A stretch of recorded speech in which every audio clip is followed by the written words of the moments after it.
Assalamu alaikum wa rahmatullahi wa barakatuhu.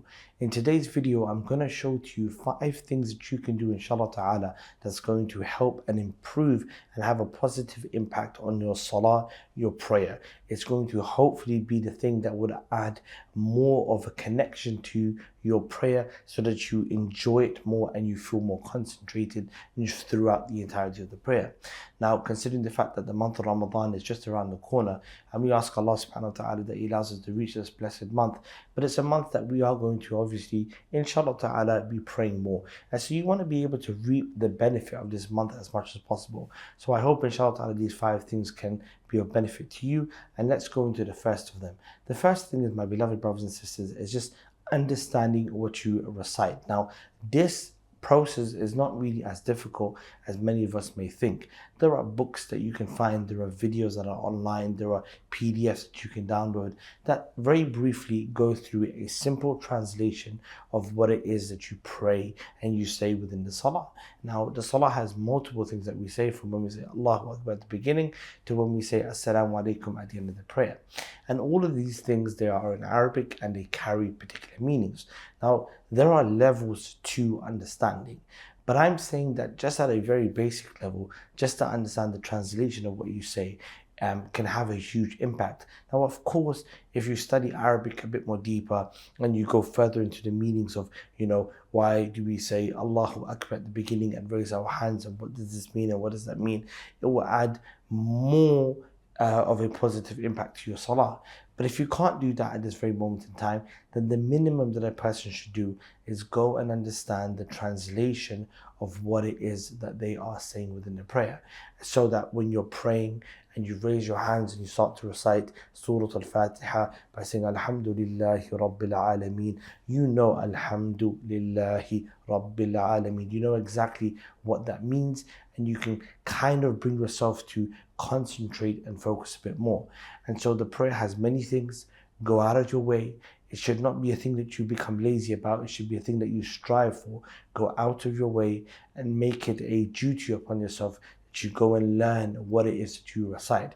It's something that you should have done already, but if you've not done it, at least now you can prepare yourself and start to understand exactly what it is that you recite within the prayer.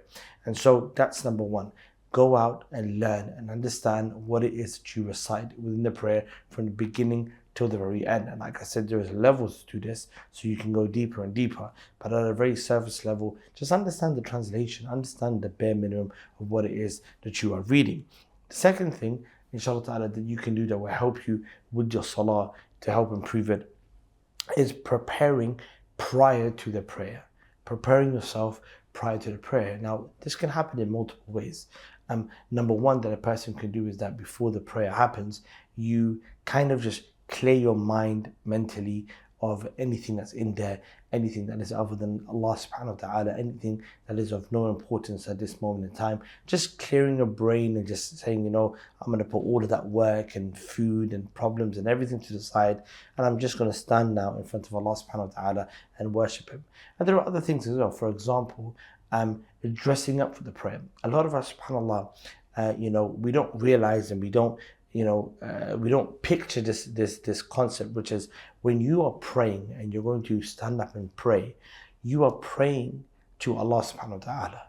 It's as if Allah subhanahu wa ta'ala is there. Of course, Allah subhanahu wa ta'ala is not here with us. Allah is, ala arsh, He is above His throne. But the point that I'm making is that Allah can see you. Okay, and the level of ihsan that a person should be is أن تعبد الله كأنك تراه وإن لم تكن تراه فإنه يراك.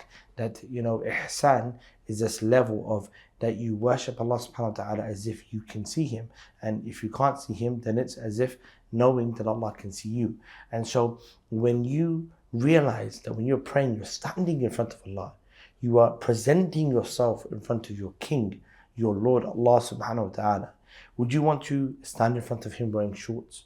Would you want to stand in front of Him wearing pajamas? No, you would want to present yourself in the best of manners as His slaves. And so sometimes just by changing your garment and changing what you wear can help you get into that mode of, I'm going for salah, I'm going to pray. It will be the thing that helps you get into that state of I'm going to focus on the salah. It's like, for example, people that wear uniforms, whether you're part of a club or whether you're part of a particular job or profession. But when you're outside of the clothing, you feel like you're free to do whatever, and your brain's all over the place and you can think about anything and do anything. But the moment, for example, a person wears a particular uniform, for example, let's say a police officer's uniform, now you've got to carry yourself in a very particular manner. And you understand that you are now on duty, ready to do particular things. And so the same way that if a person, when they come to the salah, you should come dressed in the most beautiful manner to stand in front of him subhanahu wa ta'ala. So that's another way that a person can prepare themselves for the prayer. Another thing that you can also do to help prepare yourself for the prayer is by perfecting your wudu, your ablution. The ablution, the wudu, is the purification that we do prior to the prayer in order to be in a state of purity where you can now pray the salah. And a lot of the scholars like Imam ibn Rajab al-Hanbali, they mention that the wudu for the salah, the ablution for the salah, is like the warm-up before you go for battle, before you go for war. Now, if a person wants to go to gym and you want to work out and you want to do that heavy workout, prior to the gym, prior to the workout, what is it that you're going to do? You're going to warm up, you're going to stretch your body, you're going to get ready, you're going to, start stretching your muscles a little bit and getting a bit flexible until you can go and do the heavy lifting and the heavy weights. And so doing that warm-up will help you get ready for the bigger task that's ahead. And so if a person comes to do wudu and they don't consider the wudu as a ritual where you're just splashing water on yourself and just getting yourself wet, but rather you consider it as it is an act of worship where you are purifying yourself in accordance to the sunnah of the Prophet ﷺ, because this is what you would do in order to pray the salah. You will purify yourself so you can stand in front of Allah subhanahu wa ta'ala in a pure manner, in a pure form. If a person does that in the best of manners and you perfect that, then it shows that you're ready for the bigger task that's ahead, which is the prayer. And also we know from the hadith of the Prophet ﷺ that the person who perfects his wudu has an impact on the salah itself, on the salah and how they pray it, and the hudur and the people that are there as well. And that's a hadith for another time. But the point is, there are things that you can do to help prepare yourself for the prayer. So step number one I mentioned is that you learn and understand the meaning behind everything that you recite. And step number two is that you prepare for the prayer. You prepare it by clearing your mind. You prepare it by wearing the best of clothes so you're ready to stand in front of Allah subhanahu wa ta'ala. And you prepare it by perfecting your wudu, your ablution, to stand in front of Allah subhanahu wa ta'ala. The third thing, inshallah, that a person can do that will help and aid them in the prayer, in perfecting their prayer and having more of a connection in their prayer is, and this is something for the brothers, and then I'll mention something for the sisters, but for the brothers, is praying in congregation, is praying in jama'ah. If you are able to go to the masjid, then you pray amongst the Muslimin. And if you're not, then whoever you are with, at least you try to pray in jama'ah with them, whether you're at home or wherever it may be. But try to pray with the people. Pray with the masses. And if you can go to the masjid, that's the best of things that a person can do. Let your hearts connect with the other believers that are standing in ranks, ready to worship Allah subhanahu wa ta'ala. To give you an example, when you are a person that's trying to study, a lot of us sometimes don't realize that when we see other people studying, that has an influence on us where you feel like, yeah, you know what, I'm going to study as well. I'm going to sit down and read my books and start educating myself and doing my homework and doing this and doing that. That's why people go to libraries, right? You go to libraries because it's peace and quiet, but you also like the environment. Everyone's sitting down, everyone's focused, everyone's reading, everyone's working. So imagine you go to the masjid and you're praying amongst everybody else that also wants to pray, that also is preparing themselves to stand in front of Allah and to worship the Lord. So if you are amongst those people, it's going to have a positive impact on you, your qalb, and you're going to feel that your hearts are being connected and ready to stand in front of Allah subhanahu wa ta'ala and to worship Him. And as for the sisters, then what they can do is what the Prophet ﷺ advised them, which is when they pray the salah, pray within your little corner of your room. You're in the chamber of your house, you go there and you pray in seclusion and you worship Allah subhanahu wa ta'ala. And so number one, we said learning what you recite. Number 2, preparing for the prayer. Number 3 is for the men to pray in congregation in the masjid, and for the sisters to pray in the chambers of the houses, as the hadith of the Prophet sallallahu alaihi wasallam mentions. The 4th thing, inshallah ta'ala, is something within the prayer, something that you can do within the prayer that will help you, which is to change the different supplications that are being recited within the prayer. For those of you that may not be aware, but the Prophet ﷺ, he used to change some of the things he used to say in the prayer. I'll give you an example. When we say Allahu Akbar, then the Prophet ﷺ, before he would say the Surah Al-Fatiha, he would say Subhanak Allahumma wa bihamdik, right?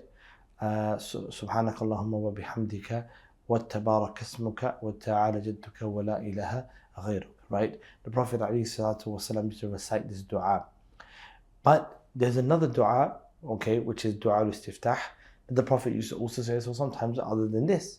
For example, the Prophet used to say sometimes, Allahumma ba'id bayni wa bayna khatayaya kama ba'idta bayna al-mashriqi wal-maghrib. Ila akhir dua, to the end of the supplication, right? But sometimes the Prophet would read this one, sometimes he would read Subhanak Allahumma wa bihamdika wa tabarak ismuka wa ta'ala jadduka wa la ilaha ghayr. Sometimes the Prophet would switch. And the reason why the Prophet ﷺ would do that is so that you do not become robotic in the prayer. You find yourself, when you memorize the salah in one particular manner, and when you pray, you keep reciting it in the same manner. And then what happens, it becomes so subconscious for you, you're reciting, you don't even realize you've already finished halfway through it. So you won't even concentrating.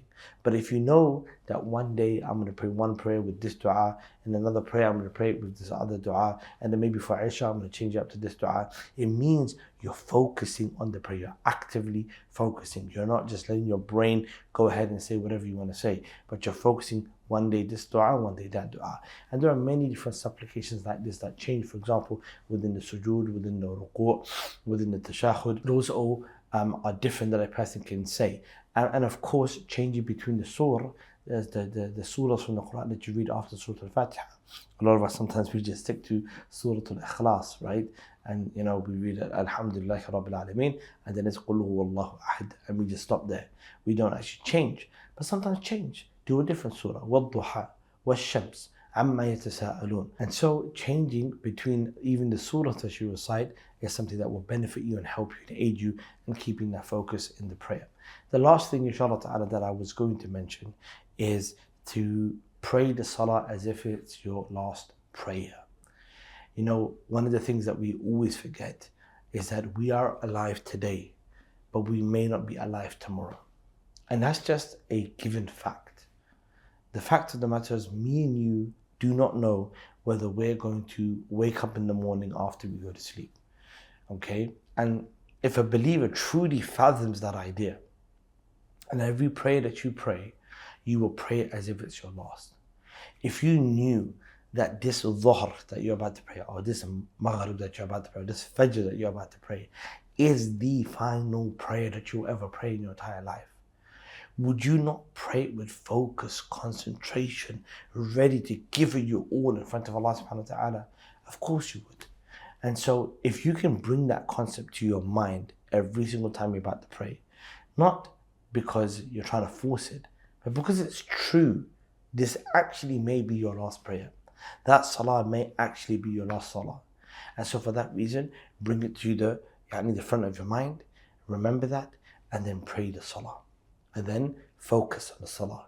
And then do everything correctly. Read and recite slowly the salah. Take time, be tranquil within the salah. And if a person does that, you will find much more benefits. And so these are the 5 things, inshallah ta'ala, that I believe that can be of benefit for a person in order to help and better and improve their prayer. Understand what it is that you recite. Prepare for the salah. Pray in congregation for the brothers and for the women, for the sisters to pray in the inner households, inner house chambers, to change between the supplications that you read so your salah is not robotic. And number 5, to pray every single salah that you pray as if it was your last. Inshallah ta'ala, Ramadan is literally just 2 weeks away, and we ask Allah subhanahu wa ta'ala that He allows us to reach this blessed month, the month of Ramadan, Shahr Mubarak. Inshallah ta'ala, before I go, my beloved brothers and sisters, one of the key things that I mentioned within this video is understanding what you read and recite, and a person can only truly do that and really connect with what they recite through the Arabic language. And I want you to learn the Arabic language so that you can connect with the Quran, the Sunnah, and the Deen of Allah subhanahu wa ta'ala. And so if you want to study the Arabic language, you want to start today. Not tomorrow, not the day after tomorrow, not the week later or a month later or a year later, but you actually want to start today, then click the link in the bio. Check out the Arabic Code Academy, our institute where we teach you the Arabic language so that you can connect yourself to the Quran and the Sunnah and the Deen all together. And hopefully we might be able to help you and take you on this journey to learning the Arabic language. Bi'idhnillahi ta'ala. May Allah tabarak ta'ala honor each and every single one of you. Barakallahu feekum wa jazakumullahu khairan. Wassalamu alaikum wa rahmatullahi wa barakatuhu.